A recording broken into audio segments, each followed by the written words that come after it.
دل والے کی جانب سے دل والوں کے لیے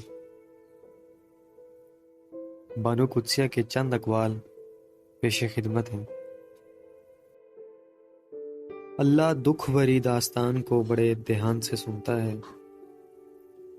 کچھ غم مٹا بھی دیتا ہے، کچھ الجھنیں سلجھا بھی دیتا ہے، لیکن اگر سارے غم ہی سلجھ جائیں تو آدمی اور اس میں بات چیت بند ہو جائے گی۔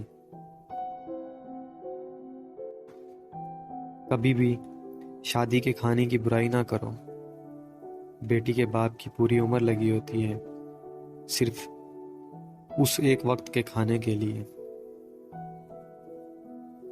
ایک عورت اپنے شوہر کو سب سے بہترین تحفہ یہ دے سکتی ہے کہ وہ تمام نامحرم سے نکاح کرنے لگے، تاکہ شوہر کو بھی احساس ہوگا کہ اس کی بیوی اس سے محبت کرتی ہے اور نہیں چاہتی کہ اس کے علاوہ بھی کوئی اسے دیکھے۔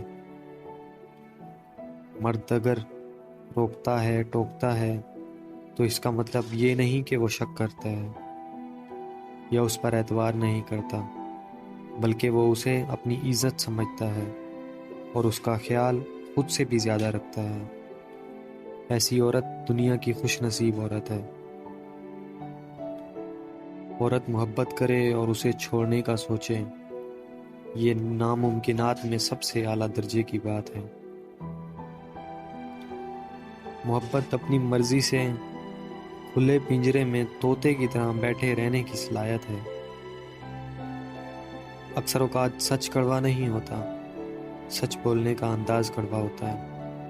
ہم سچ بولنے کے ساتھ ساتھ دراصل دوسرے کو ذلیل کر رہے ہوتے ہیں اور توقع رکھتے ہیں کہ ہماری ذلیل کرنے کی حرکت کو صرف سچ ہی سمجھا جائے۔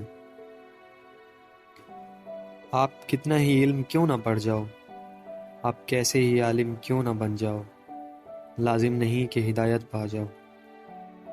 یہ اللہ کی ایسی عطا ہے جس کے لیے وہ خود انتخاب کرتا ہے۔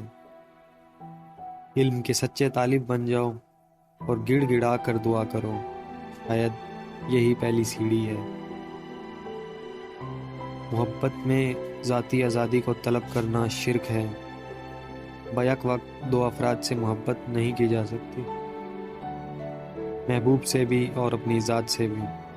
اس طرح سے محبت ایک طرح کی غلامی کا عمل ہے۔ ایک مختصر سی کاوش دل والے کی جانب سے۔ اگر پسند آئے تو ہمارے یوٹیوب چینل کو ضرور سبسکرائب کریں۔